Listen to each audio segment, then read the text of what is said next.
아멘.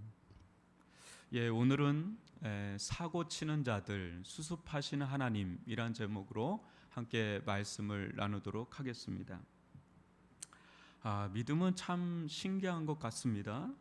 어느 때는 베드로처럼 막 세상 모든 사람이 다 믿지 않을지라도 나만큼은 그렇지 않을 것이라고 혼장담이라도 하든 막 그렇게 하다가도 또 어느 때는 언제 그랬느냐 뜻이 믿음이 곤두박질 칠 때도 있습니다. 우리의 믿음이 여러분 한번 보면 얼마나 변화무쌍하고 어제까지만 좋았던 믿음이 오늘 또 믿음이 또 그런 믿음이 되지 않는 이 변덕이 얼마나 심한지 저를 봐도 그렇고 아마 여러분들도 그런 경험을 하실 겁니다. 코로나를 지나면서 교회들마다 많은 분들이 믿음에서 떠났다고 막 우려를 하시는 얘기를 듣습니다. 근데 이렇게 보면 지금은 넘어져 있는 것처럼 보여도 정말 믿음 있는 분들이라면 때가 되면 다시 회복되어 돌아올 것이라고 저는 믿습니다. 아브라함을 한번 볼까요? 그는 분명 믿음이 있던 자였죠. 그것도 하나님께서 인정하시는 믿음의 아이콘이라고 하면 아브라함 빼놓을 수가 없습니다. 그러나 자녀가 아닌 땅이라는 새로운 문제에 직면하자 믿음이 흔들리는 모습을 우리는 지난주 또 보았습니다. 하나님은 아브라함의 흔들리는 믿음을 강하게 세우고자 직접 나타나셔서 그와 공식적인 언약을 체결하셨죠. 요즘 미 하원 의장인 펠로시가 대만에 방문한 것으로 중국과 대만뿐 아니라 미중 또 심지어 일본까지 긴장이 고조되었습니다. 요즘은 무엇입니까? 중국의 이런 행위는 하나의 중국이라는 이 국제 약속을 어기는 것이라 중국 편에서는 주장하는 것이고, 또 미국은 하나의 중국이라는 국제 약속을 어긴 적 없다. 이번 방문은 그것과는 별개의 문제다. 너무 예민하게 굴지 말라는 것입니다. 약속은 소꿉놀이 친구 정도가 아닌 서로 사이즈가 큰 상대끼리는 이 약속은 굉장히 엄중하고 아주 중대한 문제로 다가오는 겁니다. 그래서 국가적인 약속은 굉장히 중요한 거죠. 자칫 잘못하면 전쟁으로 이어지니까요.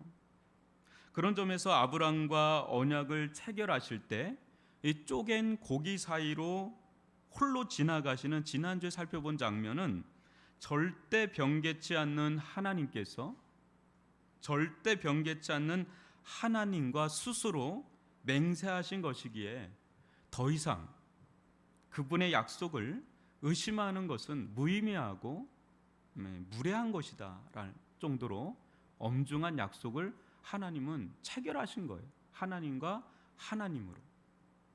그럼 오늘 말씀을 한번 보십시오. 이렇게까지 하나님께서 자신의 뜻을 보여주셨음에도 불구하고 심각할 정도로 무너지는 아브람 가정의 모습이 나옵니다.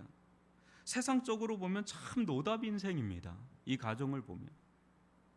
사랑하는 성도 여러분, 우리와 하나님과의 관계의 소망이 어디 있습니까?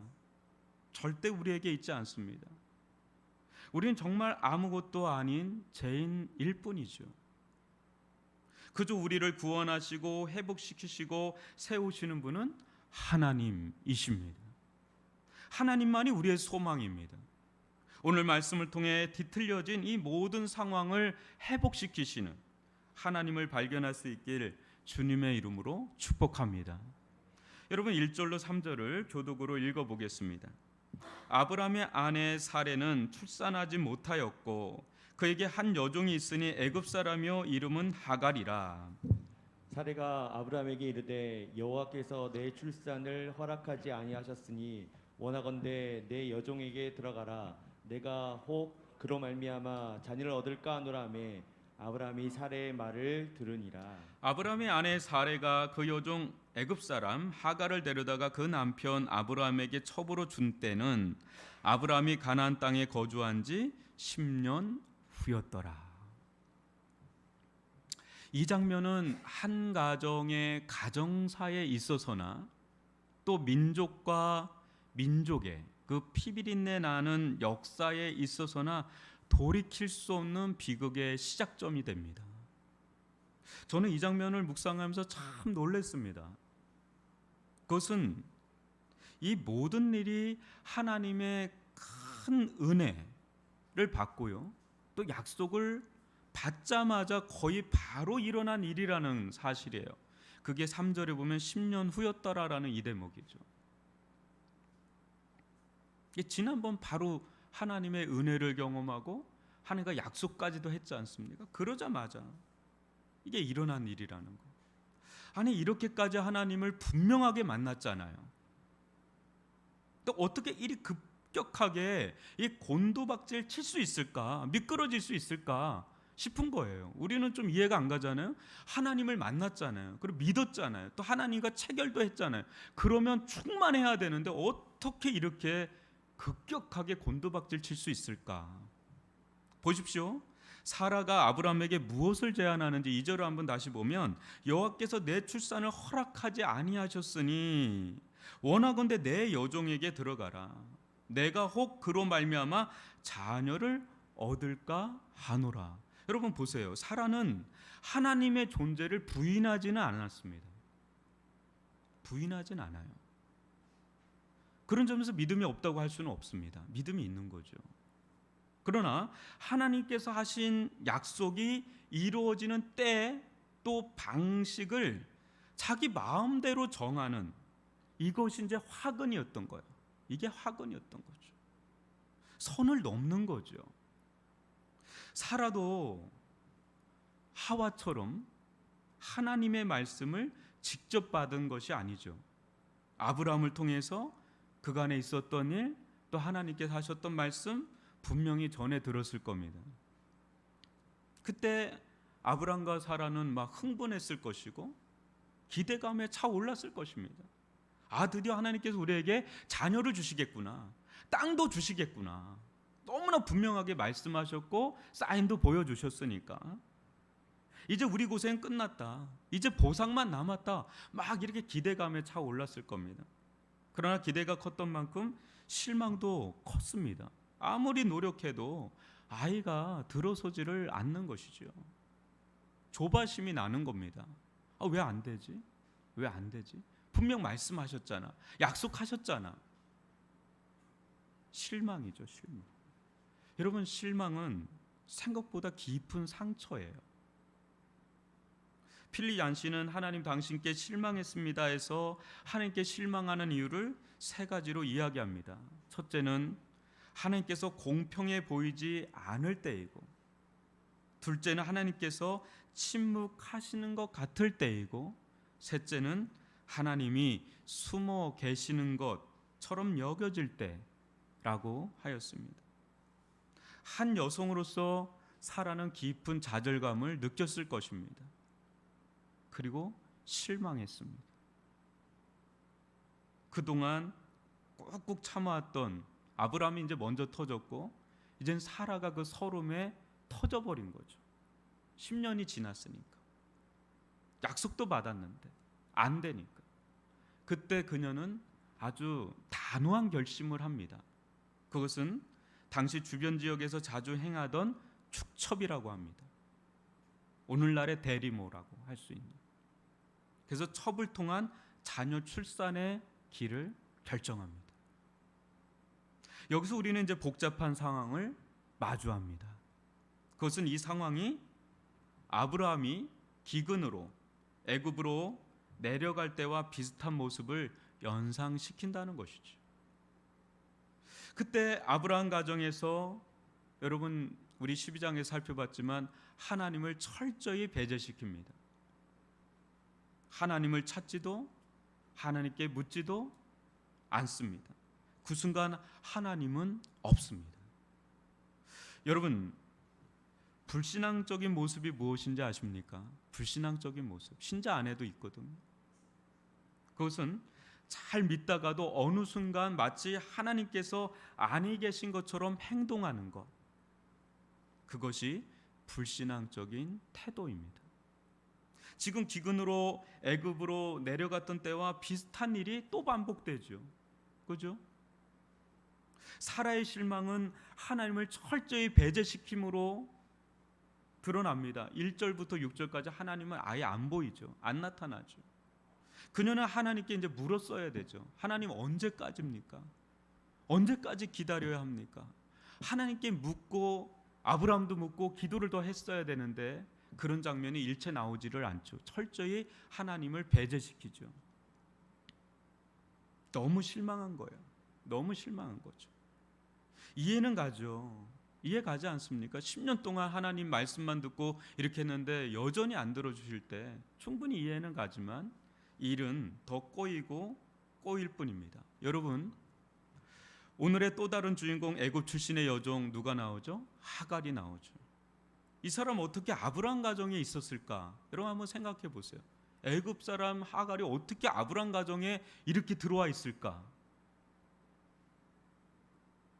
아브라함이 기근으로 약속의 땅을 저버리고 애굽으로 내려갔을 때 아비멜렉이 후사한 선물로 준 그 많은 선물 속에 그때 여종들도 있었던 거죠. 그 중에 하나였던 거죠. 그러니까 뭐예요? 하갈은 불신앙의 열매, 아브라함 가정의 가시요 아픔이 됩니다. 이후에도 계속 그래요. 사라는 이런 것도 모른 채 자기 마음대로 당시 세상에서 통용되던 축첩제도를 통해 하나님의 약속의 자녀를 낳으려고 했는데 세상에선 통용되는 것이 하나님 나라에선 통용되지 않거든요. 그걸 몰랐던 거죠. 애굽에 내려갔을 때도 아브라함이 얼마나 큰 대형 사고를 쳤습니까? 자기 아내를 그냥 누이라고 하면서 할 때 얼마나 대형 사고가 일어나기 직전까지 갔지 않습니까? 그때 하나님께서 사고 친 자식 뒷정리해주는 부모처럼 나타나셔서 정리해주시는 은혜를 베푸셨죠. 사고는 우리가 치는데 뒷수습은 하나님께서 하시는 장면이 나오는데 지금도 딱 그런 상황이 벌어질 절체절명의 그런 순간이에요. 이 위기 상황을 저지할 수 있는 유일한 사람 누구겠습니까? 아브라함밖에 없어요. 그잖아요. 이 가문의 가장인 아브라함밖에 없습니다. 그러나 설상가상 아브라함은 그의 인생 가운데 최대의 실수를 저지르고 맙니다. 무엇입니까? 여러분 2절 하반절에 보면 이런 구절이 나오죠. 아브라함이 너무나 아쉬운 대목이죠. 사라의 말을 들으니라. 이 순간 아브라함은 사라의 말을 들을지 하나님의 말씀을 들을지 선택해야 했습니다. 그때 그는 사라의 말을 듣기로 결정합니다. 이 대목은 삼손도 그렇죠. 드릴라의 그 계속 다그치는 그 소리를 거절할 수가 없는 거죠. 여러분 이 장면 어디서 본 것 같지 않습니까? 오버랩 되는 장면 있지 않습니까? 예. 아담이 하나님의 말씀보다 하와의 말을 듣는 순간을 연상시키죠. 같은 창세기 안에서. 인류 최악의 순간이죠. 인류 최악의 순간. 사람의 말을 듣느냐 하나님의 말씀을 듣느냐는 결코 작은 문제가 아닙니다. 여러분 잘 생각해 보십시오. 여러분 인생 가운데 아주 중요한 선택의 순간을 맞이할 때가 있습니다. 개인적으로도 그렇고 가정적으로도 그렇고 또 직장 생활하면서도 그렇고 교회도 그럴 때가 있습니다. 늘 그런 건 아니지만 결정적인 때가 있죠. 그때 사라처럼 하나님께 실망한 마음이 가득하다면, 하나님의 때보다 내 조바심에 앞서게 된다면, 하나님께서 움직이기도 전에 내 방법, 내 마음대로 행한다면, 또 아브라함처럼 하나님보다 자기 곁에서 더 영향을 주는 사람이 뭐라 말을 한다면 여러분 어떠실 것 같으세요? 하나님 말씀 택할 수 있겠어요? 하나님께 여쭙겠어요? 아니면 주변 상황이나 세상의 흐름을 따라서 사람들의 말을 따라서 가기가 쉽겠어요? 여러분 거기에 압도되잖아요. 하나님께 실망하고 조바심이 나고 사람들의 소리에 압도되면 그 순간 하나님께 나아가지 않습니다. 하나님의 말씀이 들리지가 않는 거예요. 철저히 하나님이 배제되는 그 순간이 불신앙으로 가는 순간입니다. 그러나 이 중요한 선택의 순간 누구의 말을 듣느냐, 누구의 말을 선택하느냐는 평생에, 아니 죽고 나서도 영향을 미칠 정도로 중요한 문제입니다. 근데 이는 갑자기 할 수 있는 것이 아니에요, 여러분. 뭐 갑자기 하나님 말씀 듣고 여러분 그 정도 실력이 우리가 있기가 쉽지 않아요. 평상시 누구보다 하나님과 더 깊은 관계 속에 하나님의 말씀을 듣는 경청훈련, 이 청정훈련이 되어 있어야 하는 거예요. 이것이 거룩한 습관으로 자리 잡혀 있어야 돼요. 습관으로. 그때 결정적인 순간 하나님의 말씀을 따라갈 수 있는 분별력과 믿음의 힘이 길러지는 겁니다. 갑자기 되는 건 없어요. 여러분, 스스로 실망하지 마십시오. 스스로 조바심 내지도 마십시오. 스스로 방책을 고안하지 마십시오. 하나님의 뜻을 이루는데 누가 더 급하시겠습니까?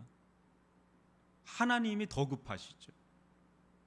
하나님을 끝까지 믿고 인내하며 기다리십시오. 하나님은 하나님의 뜻을 반드시 이루시는 분인 줄 믿습니다. 여러분, 하나님은 변화산에 있는 제자들에게 말씀하십니다. 마태복음 17장 5절을 보면 제가 읽어드릴게요. 말할 때 호련히 빛난 구름이 그들을 덮으며 구름 속에서 소리가 나서 이르시되 이는 내 사랑하는 아들이요 내 기뻐하는 자니 뭐래요? 너희는 그의 말을 들으라 하시니라. 사랑하는 성도 여러분, 이 시대가 얼마나 소음공해가 심한 시대입니까? 하루를 살아도 여기저기서 들려오는 그 소리를 듣노라면 정신을 차리지 못할 정도로 필터링이 안 돼요. 뭐가 하나님의 음성이고 뭐가 세상의 소리인지 필터링이 안 되지 않습니까? 그렇다고 나는 뭐 자연인이다에 나오는 사람들처럼 뭐 산속으로 들어갈 수도 없는 노릇이고요. 오히려 예수님은 말씀하시잖아요. 너희는 세상의 소금이요 빛이니 세상으로 들어가라. 세상을 변화시키라 하시는 판국인데 어디로 들어갈 수가 있겠습니까? 세상 속에서도 우리는 예수님처럼 하나님의 말씀을 듣는 영적 청정지대를 형성할 수가 있습니다. 그것은 콰이어 타임을 갖는 거예요. 콰이어 타임. 조용하게 말씀과 기도로 하나님과 대면하는 시간 또 장소를 여러분 5분이라도 10분이라도 갖는 게 매우 중요한 습관이에요. 그 속에서 우리는 하나님의 말씀에 내가 얼마나 영향을 받으며 사는지 점검할 수가 있습니다. 딱 기도에 들어가면 알잖아요. 딱 말씀을 보면 알잖아요. 내가 지금 내 상태가 어떤 상태인지. 하나님과 관계가 깊어질수록 그것은 곧 하나님의 음성을 순종하는 삶으로 나타납니다. 이게 바로미터예요. 분주한 삶의 연속이지요. 그렇지만 이 은혜가 충만하길 주님의 이름으로 축원합니다. 너무 안타깝게도 아브라함은 사라의 말에 즉각 순종합니다. 그러나 결과는 사라의 생각과는 전혀 딴판이었습니다. 여러분 4절로 6절을 교독을 읽어보죠. 아브라함이 하갈과 동침하였더니 하갈이 임신함에 그가 자기의 임신함을 알고 그의 여주인을 멸시한지라. 사례가 아브라함에게 이르되 내가 받은 모욕이 당신이 받아야 옳도다. 내가 나의 여종을 당신의 품에 두었거늘 자기의 임신함을 알고 나를 멸시하니 당신과 나 사이에 여호와께서 판단하시기를 원하노라. 아브라함이 사라에게 이르되 당신의 여종은 당신의 수중에 있으니 당신의 눈에 좋을 대로 그에게 행하라 하매 사라가 하갈을 학대하였더니 하갈이 사라 앞에서 도망하였더라. 여러분 보세요. 한순간에 집안이 막 쑥대밭이 돼버리잖아요. 아브라함의 아내를 임신한 하갈, 이제 더 이상 이전의 하갈이 아니었습니다. 첩에서 이 본부인 자리를 넘보게 된 거죠. 교만이 들어간 겁니다. 임신하는 순간에 교만이 들어간 거예요. 그때 여주인 사라를 멸시하고 막 모욕하기 시작하죠. 하갈은 영적 애굽을 상징합니다. 영적 애굽은 하나님을 대적하는 세력인 사탄을 상징하죠. 사탄의 대표적인 모습이 뭡니까? 교만이죠, 교만. 여러분, 성경에서 말하는 교만은 무엇입니까? 자기 자리를 지키지 않고 선을 넘는 거죠. 사라가 그랬던 것이고 또 지금 하갈이 또 그래요. 여러분, 유다서 1장 6절 보면 또 자기 지위를 지키지 아니하고 자기 처소를 떠난 천사들을 큰 날의 심판까지 영원한 결박으로 흑암에 가두셨습니다. 자기 지위를 지키지 아니하고 결국 사라의 계획은 비참하게 무산되고 맙니다. 오히려 또 다른 상처의 부메랑이 되어서 큰 고통으로 다가왔고 하갈 또한 어떻습니까? 축복의 자리로 나아갈 수도 있었는데, 그죠?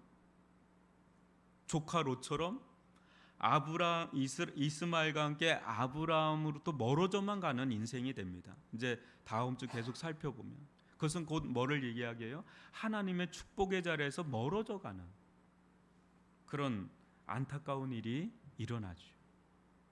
두 여인들의 피 터지는 전쟁을 또 보면서 결국 친자식이잖아요. 이스마엘도 곁에 두지 못하고 보내야만 하는 그 아픔, 이 이후에 또 자식들이잖아요.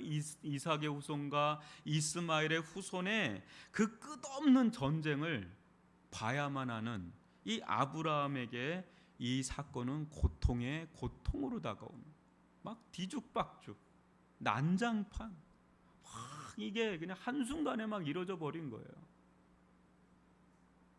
사도 바울이 이 사건을 어떻게 정리하는지 갈라디아서 4장 28절로 31절을 교독으로 읽어보겠습니다.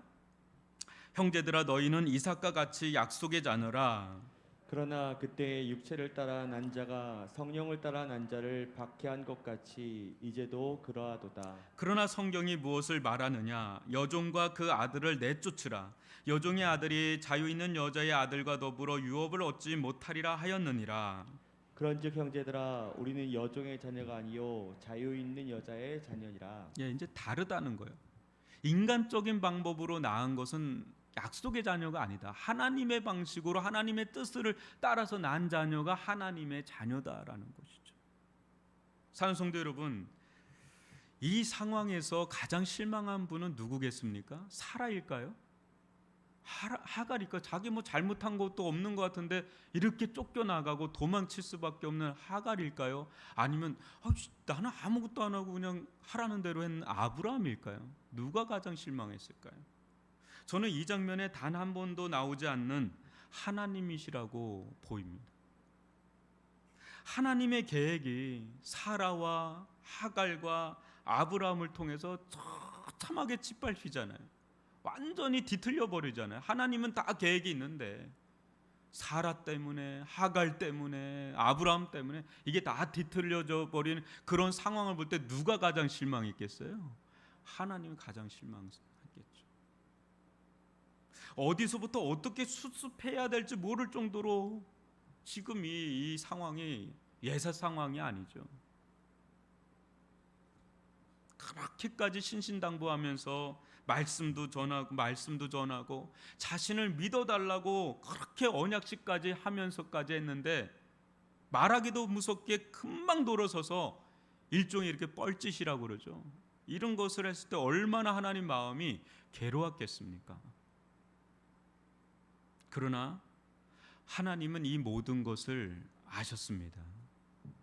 아브라함도 사라도 하갈도 하나님의 약속을 온전히 지키지 못할 것을 아셨습니다.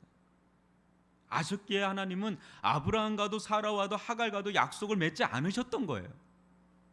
하나님이 이렇게 사고 칠 줄 아시고 미리 일종의 보험을 들어 놓았던 것이죠. 뭡니까? 하나님은 하나님 자신과 약속을 맺고 지난주에 우리가 살펴봤던 그 효력은 우리에게 베풀고자 작정을 하신 거죠. 은혜죠. 우리에겐 은혜죠. 아브라함에게도 은혜죠.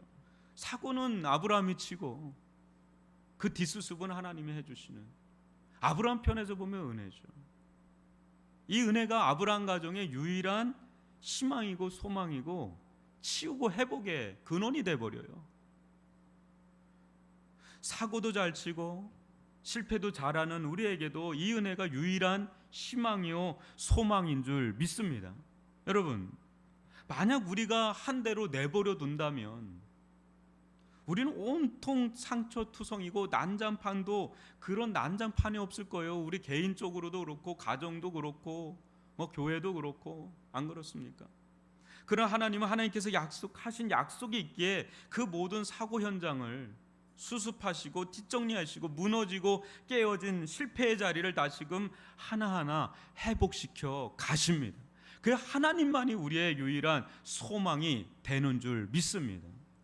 그래서 하나님은 하나님의 뜻을 반드시 이루십니다. 우리는 우리의 죄로, 우리의 허물로 아담도 실패하고 아브라함도 실패한 그 자리에서 하나님은 실패하지 않으셔서 우리 교회를 향한 하나님의 뜻을, 우리 가정을 향한 하나님의 뜻을, 우리 각자의 인생을 향한 하나님의 뜻을 하나님은 반드시 회복시키시고 구원하시고 이루어 가시는 줄 믿습니다. 하나님만이 유일한 소망이고 희망이 되는 줄 믿습니다. 그러기에 하나님은 언약을 체결하실 때 우리와 직접적으로 언약을 체결하지 않으시고 하나님 자신과 언약을 체결하시고 하나님 자신과 약속하신 것을 반드시 변개치 않고 지키심으로 이 모든 것을 구원하시고 회복시키시고 이루어 가시는 것을 성경 전체를 통해서 보여주고 있습니다. 이 은혜가 우리들 가운데 충만하길 바라고 이 하나님을 높이 찬양하기를 바랍니다. 기도하겠습니다.